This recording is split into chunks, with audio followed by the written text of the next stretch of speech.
Agora eu vou fazer a composição da luz colorida em outras cores, ok? Então olha só o que eu tenho. Eu tenho 3 lanternas de LED e eu apliquei um pedaço de papel colorido na frente, aqui, ó, aquele celofane.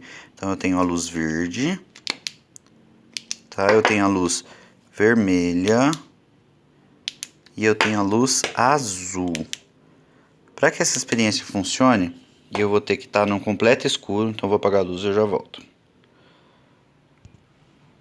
Bom, o que eu vou fazer? Eu vou refletir uma das luzes no anteparo branco, que foi o anteparo que eu usei na última aula. Então eu vou pegar a primeira lâmpada e vou acender. Azul, ok? Então o azul, quando eu rebato ele no anteparo branco, o que está acontecendo? Bom, os fótons azuis ou as ondas azuis estão saindo da minha lâmpada, batendo no meu anteparo e voltando até a minha câmera, ok? Então, se eu acender agora o LED vermelho, a luz vermelha está batendo no anteparo, refletindo e vindo em direção à minha câmera.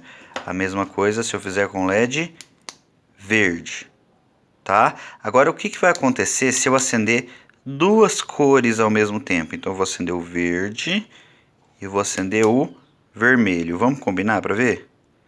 Olha só que interessante, na região onde o verde encontra o vermelho, ele me forma o amarelo, tá? Eu vou ligar agora o azul e o verde para ver o que vai acontecer. Então, ó, na região onde o azul encontra o verde, eu tenho o ciano, tá? Que é um azulzinho clarinho. E agora eu vou ligar o azul e o vermelho para ver o que acontece.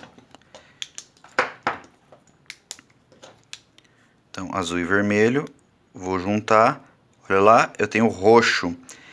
Então, o que vai acontecer se eu ligar as três lâmpadas ao mesmo tempo? Dá uma olhadinha. Então, eu tenho aqui o verde, o azul e o vermelho. Se vocês observarem, dependendo da quantidade de cor que eu tenho uma cor nova. Então, por exemplo, entre o azul e o vermelho eu tenho o roxo, entre o verde e o vermelho eu tenho o amarelo, entre o verde e o azul eu tenho o ciano, e no meio dos três, não sei se vai dar para observar na câmera, mas eu vou ter o branco. Então, pessoal, essas três cores, o vermelho, o verde e o azul, são as cores primárias. Só que as cores primárias, luz. Porque eu tenho duas formas de cores primárias. A primeira delas é a cor luz, que é formado por luz, tá? Quando eu tenho uma luz que rebate no anteparo, eu tenho cor luz. O segundo tipo de cor é cor pigmento. Quando que eu vou ter uma cor pigmento? Quando eu tenho tinta depositada sobre algum objeto. Então, por exemplo, eu tenho aqui na minha mão um disco de Newton, tá? O disco de Newton, ele é um disco pintado com diferentes cores.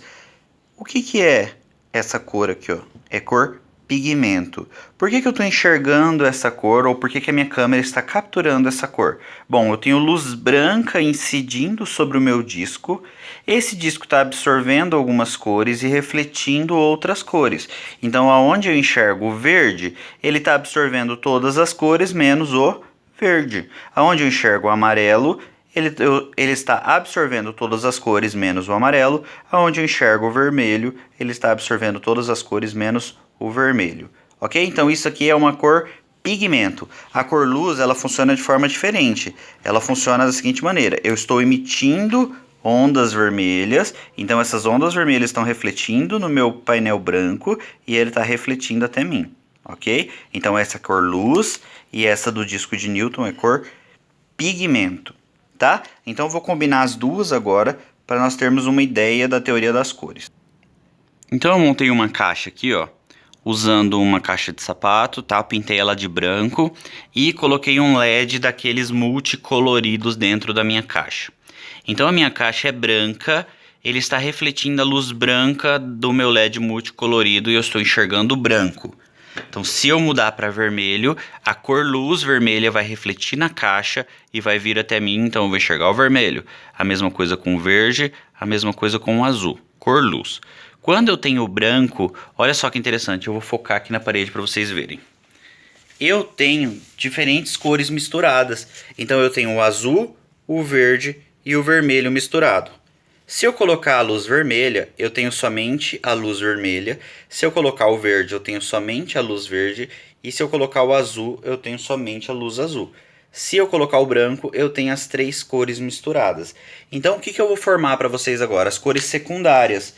Então, eu vou colocar o laranja. O laranja é o vermelho com o verde, tá? Eu vou colocar o amarelo. O amarelo é o verde e o vermelho. Então, assim por diante. Então, eu tenho cores primárias, secundárias e terciárias, dependendo da quantidade de cor-luz que eu coloco de cada um. Então, eu vou misturando como se fossem tintas, né? Misturando as cores verde, azul e vermelha. Assim, eu estou tendo as diversas cores secundárias e terciárias. Voltando lá para minha caixa de cor, eu vou colocar na luz branca de novo. Então, a luz branca eu sei que é a combinação do verde, do vermelho e do azul. Se eu colocar o meu disco de Newton, eu vou enxergar as cores da forma com que elas foram impressas, ok? Então eu vou ter aqui, ó, o azul, o ciano, o verde, o amarelo, o vermelho, um outro tom de vermelho, o roxinho claro e o roxo escuro, tá? Então esse aqui é o violeta, se não me engano que chama. Tudo bem, eu tenho as cores do arco-íris aqui. O que vai acontecer se eu iluminar ele com uma luz colorida primária, por exemplo? Tá? Então vamos relembrar. Por que eu estou enxergando essas cores aqui? Bom, aqui ele está absorvendo todas as cores menos o amarelo, então o amarelo rebate no disco e vem em direção à minha câmera. Aqui ele está absorvendo todas as cores menos o verde, então ele rebate no verde e vem até a minha câmera. E assim por diante. O que será que vai acontecer se eu colocar uma luz vermelha, por exemplo? Então dá um pause no vídeo e pensa, o que vai acontecer se eu colocar uma luz vermelha? Ok, eu vou colocar a luz vermelha então, vamos ver o que acontece. Uau, por que será que ficou assim? Ficou por causa que é o seguinte, as cores que têm pigmento vermelho, elas refletem a luz vermelha. Então, as partes do disco onde eu tenho luz, o pigmento vermelho, está refletindo a minha luz vermelha. Nas partes onde eu não tenho pigmento vermelho, ele está absorvendo a luz vermelha, então eu enxergo preto. Eu vou pôr a luz branca de novo para vocês compararem. Olha lá, nos pedaços onde eu tenho pigmento vermelho, eu tenho a luz vermelha de volta. Onde eu não tenho pigmento vermelho, eu tenho o preto quando eu ilumino com o vermelho. Tudo bem? A mesma lógica pode ser aplicada para o verde. Olha lá, então os pedaços onde eu tenho pigmento verde, eu estou recebendo luz verde refletida. Onde eu não tenho pigmento verde, eu estou absorvendo o verde, então eu estou vendo preto aqui, aqui e aqui. E a mesma coisa vai acontecer com a luz azul. Tudo bem? Os pedaços onde eu tenho pigmento azul, ele está refletindo o azul. Onde eu não tenho pigmento azul, ele está absorvendo o azul. E assim por diante. Então, se eu variar as cores, eu vou ter a sensação de que o disco está se movendo. Só que, na verdade, o disco está parado. Então, pessoal, eu tenho aqui a combinação de duas cores, a cor luz e a cor pigmento. Uma eu chamo de aditiva, que é a cor luz. Quanto mais luz eu coloco, mais branco vai ficando. E eu tenho as subtrativas, que são as cores pigmento. Quanto mais pigmento eu coloco, menos cor eu tenho. Ou seja, ele vai ficando preto. Ok? Por isso que se você pegar todas as tintas e misturar, ela vai ficar preta. Porque eu vou absorvendo cada vez mais os comprimentos de onda. E assim eu vou chegando, me aproximando do preto. Ok? Só mais uma vez, para vocês verem, modificando as cores. Tudo bem? Pessoal, essa aulinha aqui é super rápida, tá? É uma aulinha sobre cor luz e cor pigmento. E se vocês tiverem alguma dúvida, pode me chamar no Classroom.